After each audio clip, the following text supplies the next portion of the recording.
Hello दोस्तों, नमस्कार। आज हम लोग 3 पॉइंट स्टार्टर के बारे में डिटेल से जानेंगे। यह कैसे कार्य करता है और इसका इंटरनल स्ट्रक्चर कैसे होता है, इसके बारे में हम लोग सारा डिटेल से जानेंगे। चलिए, वीडियो को शुरू करने से पहले यदि आप लोग चैनल पर नए हैं तो चैनल को सब्सक्राइब करें। यदि वीडियो पसंद आता है तो इसको लाइक व शेयर भी करें। तो ये देखिए 3 पॉइंट स्टार्टर है। ये इसका स्ट्रक्चर ऐसे दिखेगा और ये हैंडल है। हैंडल को जैसे आगे बढ़ाएंगे वैसे ये ऑन होगा और जब छोड़ देंगे तो फिर रिटर्न हो जाएगा। यहाँ पर देखेंगे एक होल्डिंग कॉइल लगा हुआ है और इसके साथ में बाहर से देखेंगे इस तरीके का टर्मिनल दिखेगा। यहाँ पर इनपुट पर हम सप्लाई देंगे तो एक आर्मेचर के लिए जाएगा, दूसरा फील्ड वाइंडिंग के लिए। ये आर्मेचर के लिए है, देखिए ए लिखा है तो आर्मेचर के लिए, जेड जो है फील्ड वाइंडिंग के लिए।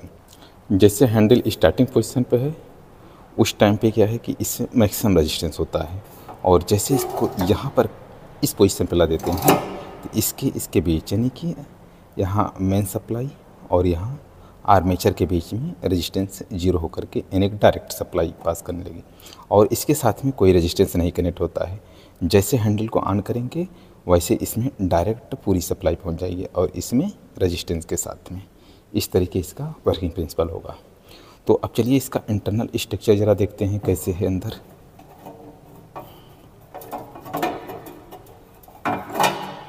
ये देखिए, ये हैंडल है। हैंडल को निकाल लिया गया है। अब इसको ओपन करने पर कुछ इस तरीके स्ट्रक्चर इसका दिखेगा। अब यहाँ पे देखेंगे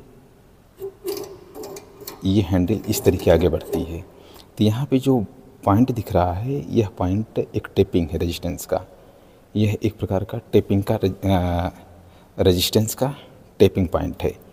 अब जैसे जैसे हम आगे बढ़ाते हैं इसके साथ में कनेक्ट होगा, रेजिस्टेंस की वैल्यू घट जाएगी। इसके और आगे बढ़ाएंगे तो और घट जाएगा।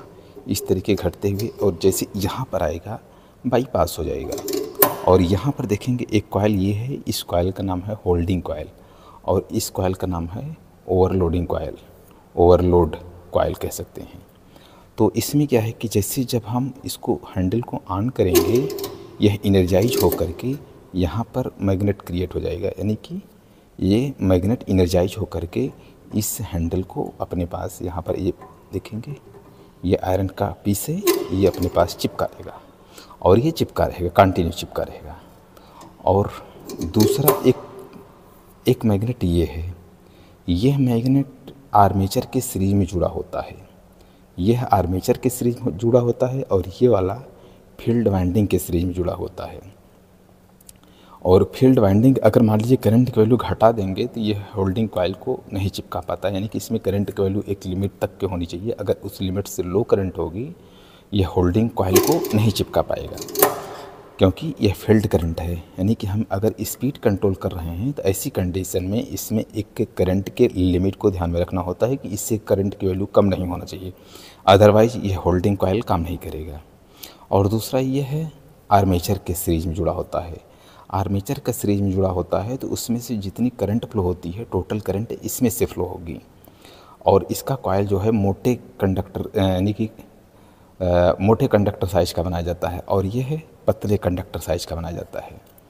और इसमें से जब करंट की वैल्यू अगर ज़्यादा लिमिट से ऊपर होगी उस कंडीशन में यहाँ पर देखेंगे एक स्टिप, यह एक कह सकते हैं कि एक आयरन पीस है और इसके साथ में कुछ मैकेनिज्म लगा हुआ है। और जैसे यह इनर्जाइज होगा ये इस पत्ती से जैसे यह इससे टच होगा वैसे क्या होगा कि ये दोनों टर्मिनल इसके साथ में जो लगाया गया है, ये होल्डिंग कॉइल के साथ में जो कॉइल लगाया गया है दोनों पॉइंट को शार्ट कर देता है। यानी कि यहाँ पे टच करते ही एक यहाँ मान लीजिए ये है, ये इनकमिंग है, मान लीजिए ये आउटगोइंग है इसका, यानी कि यह कॉइल हमेशा सीरीज में जुड़ा होगा। ये दोनों कॉइल ही सीरीज में ही जोड़े जाएंगे, लेकिन ये फील्ड वाइंडिंग के साथ में जोड़ा होगा, ये आर्मेचर के साथ में। और जैसे ये जो है ये टच होगा वैसे इसमें से जो दोनों पॉइंट की सीरीज पॉइंट रहेगा उन दोनों को शार्ट कर देगा। और जैसे शार्ट करेगा तो इसके एक्रॉस का वोल्टेज जीरो हो जाएगा और एक्रॉस का वोल्टेज जीरो होते ही यह डी इनर्जाइज होगा और इसके अंदर का मैग्नेट की वैल्यू जीरो हो जाएगी। और ये हैंडल को जो चिपकाए रखेगा, ये जैसे चिपका हुआ हैंडल तुरंत वापस छोड़ देगा। और इस तरीके ओवरलोडिंग से प्रोटेक्शन करने के लिए ये होता है। एक बार फिर से आपको रिपीट कर दे रहा हूँ, ये ओवरलोड कॉइल है। जैसे ओवरलोडिंग होती है वैसे यह इसको चिपका देगी और चिपकाते ही इसके दोनों टर्मिनल जो है शार्ट कर देगा। शार्ट करने पे इसके क्रॉस का वोल्टेज, इस कॉइल के क्रॉस का वोल्टेज 0 हो जाएगा और ये होल्डिंग कॉइल इस हैंडल को रिवर्स डी इनर्जाइज होकर के उसको छोड़ देगी। और इसमें क्या है कि जैसे इसमें करंट की लिमिट होनी चाहिए, एक करंट जितना लिमिट का होना चाहिए उतने तक यह इसको होल्डिंग कॉइल को चिपका लेगा। अगर उस लिमिट से अगर कम होगी उस कंडीशन में इसको नहीं चिपकाएगा और वो स्टार्ट ही नहीं हो पाएगी मोटर। यानी कि जैसे स्टार्ट होगा, जैसे जब तक हैंडल पकड़े रखेंगे तब तक ऑन रहेगा और जैसे छोड़ेंगे वो होल्डिंग कॉइल नहीं काम करेगी और ये रिटर्न होकर के वापस आ जाएगी। तो इस तरीके ये काम करता है। ये अंदर रेजिस्टेंस बॉक्स के साथ में ये अलग अलग सिरे निकाले गए हैं या टेपिंग निकाली गई है, इस तरीके ये काम करता है। और यहाँ पे देखेंगे यह यहाँ से इनपुट देंगे, एक वायर में इनपुट देंगे तो इसमें से 2 वायर से आउटपुट जाएगा। ये आर्मेचर के लिए जाएगा, इसके साथ में रेजिस्टेंस जुड़ते हुए जाएगा और ये वाला इसके साथ में डायरेक्ट जाएगा। और जैसे हैंडल को ऑन करेंगे तो वैसे इसको डायरेक्ट कनेक्ट करेगा और इसको रेजिस्टेंस के साथ में, और जैसे ये लास्ट पॉइंट पहुँचाएंगे बाईपास होकर के ये डायरेक्ट सप्लाई जाने लगेगी। जैसे हैंडल इस पोजीशन पे आती है, इस पोजीशन पे आने के बाद इसके और इसके एक क्रॉस का रेजिस्टेंस की वैल्यू 0 हो जाता है।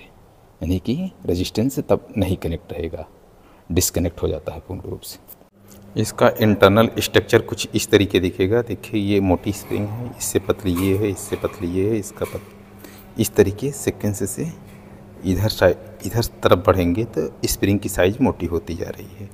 यानी कि जैसे जैसे इधर हैंडल घुमाते जाएंगे यहाँ पर हाई रेजिस्टेंस कनेक्ट होगा, इधर रेजिस्टेंस लो होता जाएगा और यहाँ पर लो, और जैसे यहाँ पर इस पॉइंट पर कनेक्ट करते ही यह बाईपास कर देता है।